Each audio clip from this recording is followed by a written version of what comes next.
Hello, everybody, and welcome back to What's the Word. Today is Monday, November 23rd, 2020, and today the word comes from Ecclesiastes 3, verse 11, which reads, "He has made everything beautiful and appropriate in its time. He has also planted eternity, a sense of divine purpose, in the human heart. A mysterious longing which nothing under the sun can satisfy except God." And from that, I want to say that thing that keeps you going, the thing that motivates you, is there for a reason. And keep working towards it, keep trusting and keep having faith, because God will make it come to fruition in the appropriate time.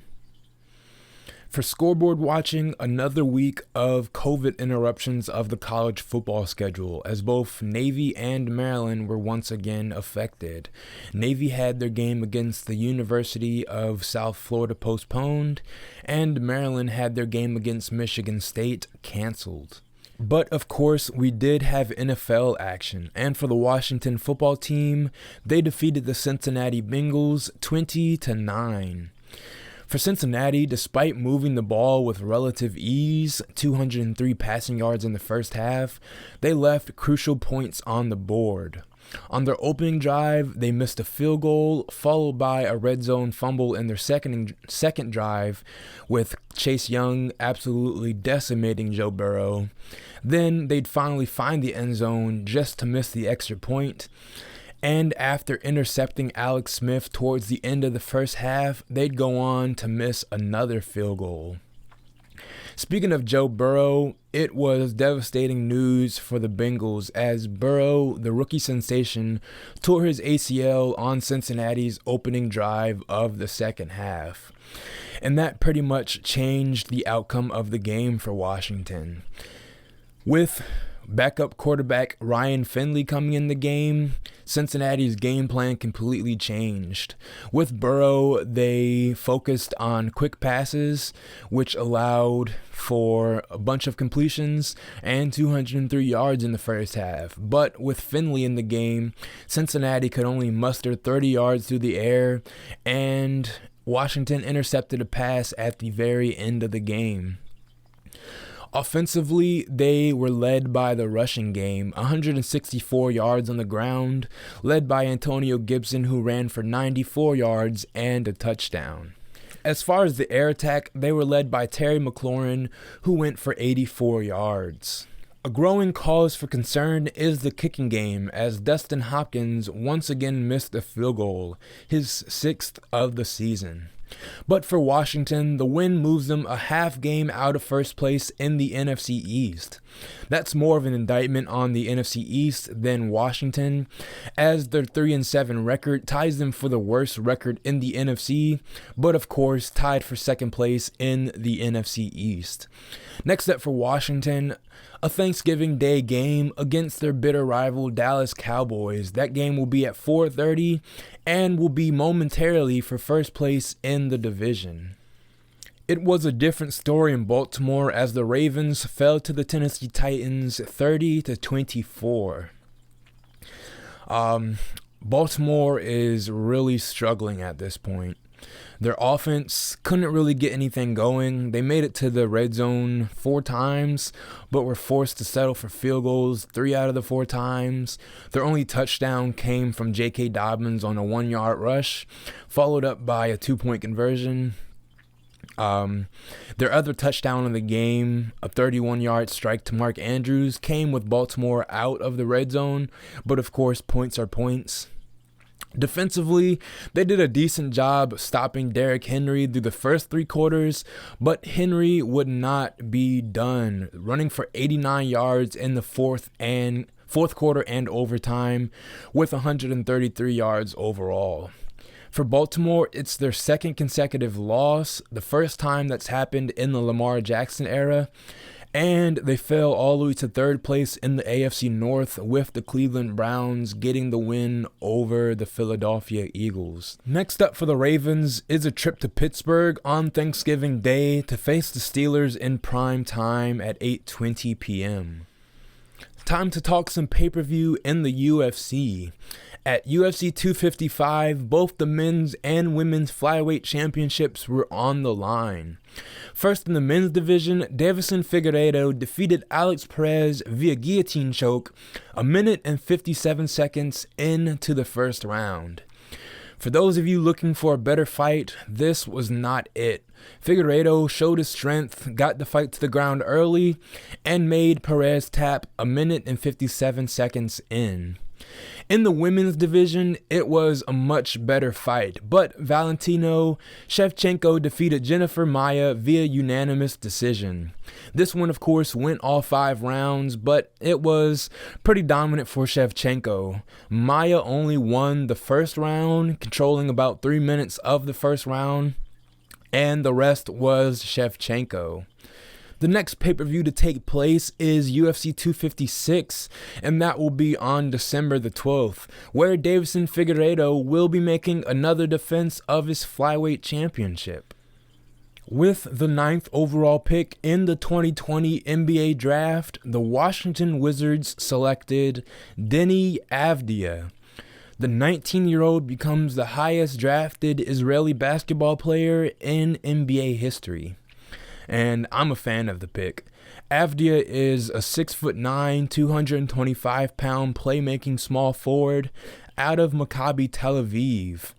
Tel Aviv plays in the EuroLeague, which is the second best basketball league in the world. So we're getting a guy with professional experience who has great vision and is a really good off-ball cutter. His biggest area of improvement right now is shooting, as he only shot 27% from 3 and is a putrid free throw shooter, only hitting 55% of his charity shots. But if you're disappointed with the move, listen to this quote from ESPN analyst Mike Schmitz. He said, "I think this is going to be the steal of the draft. I think Deni Avdija, when we look back 5 years from now, we're going to see a guy who could be the best player to come out of this draft." Those are high praises. And we now know that Deni Avdija will wear his draft selection, number 9. With Washington's second-round pick, they took Vit Krejci and then traded the 37th overall pick along with Admiral Schofield to the Oklahoma City Thunder in exchange for the 53rd overall pick, Cassius Winston, along with a 2024 second-round pick. Cassius Winston was the 2019 Big Ten Player of the Year at Michigan State, and Hall of Famer Magic Johnson called him the best leader at any position. So that's high praise for a second-round pick. Obviously, you're not going to get the most well-developed player in the second round, but he's a really good scorer, undersized for the position. So he's not going to be the greatest defender, but I like the pick as well. Gives us some depth at the point guard position. Now let's take a look at the Wizards' moves in free agency. Their first move was to re-sign their own free agent, Davis Bertans, giving him a 5-year, $80 million contract with an early termination option after the 4th year. They also partially guaranteed his 5th year for $5 million, and for a 28-year-old with career ACL problems, it's a pretty good bet for them. They get a really good three-point shooter, lights out three-point shooter. He shot 42% on about 8 attempts a game. Got him for $16 million, so that's a really good deal. Their next move was to sign 6'8" forward Anthony Gill out of Khimki, which is a Russian team in the EuroLeague where he spent his last 3 seasons. Gill's deal is for 2 years, and it's underrated. We get a really good three-point shooter who has professional experience. He shot 44% from 3 last season and 41% throughout his time in the EuroLeague. He's a local guy, undrafted out of the University of Virginia. Another move they made was to sign center Robin Lopez, giving him a 1-year deal worth $7.3 million.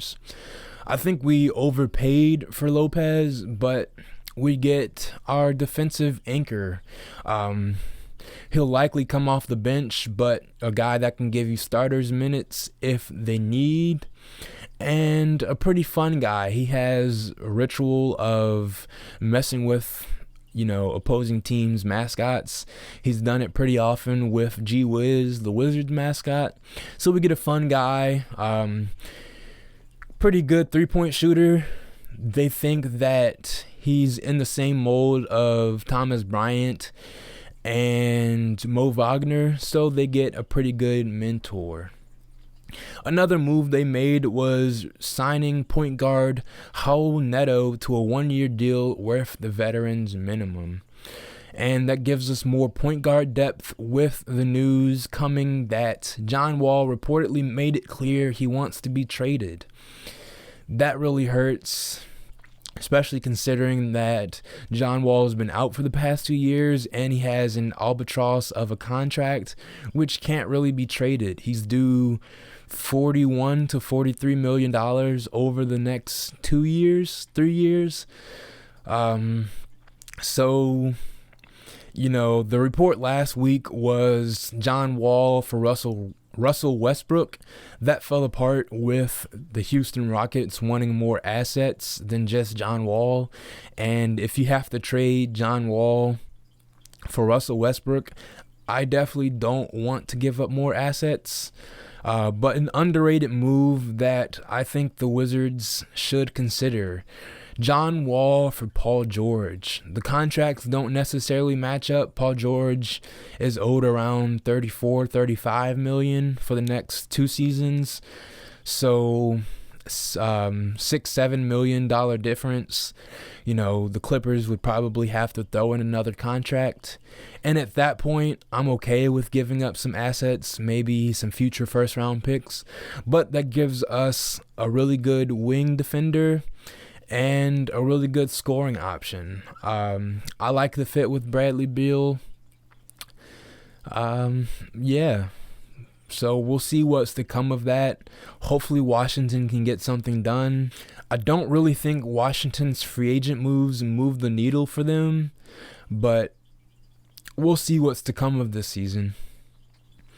That's everything I have for today's episode. Thank you everybody for tuning in to What's the Word. God bless.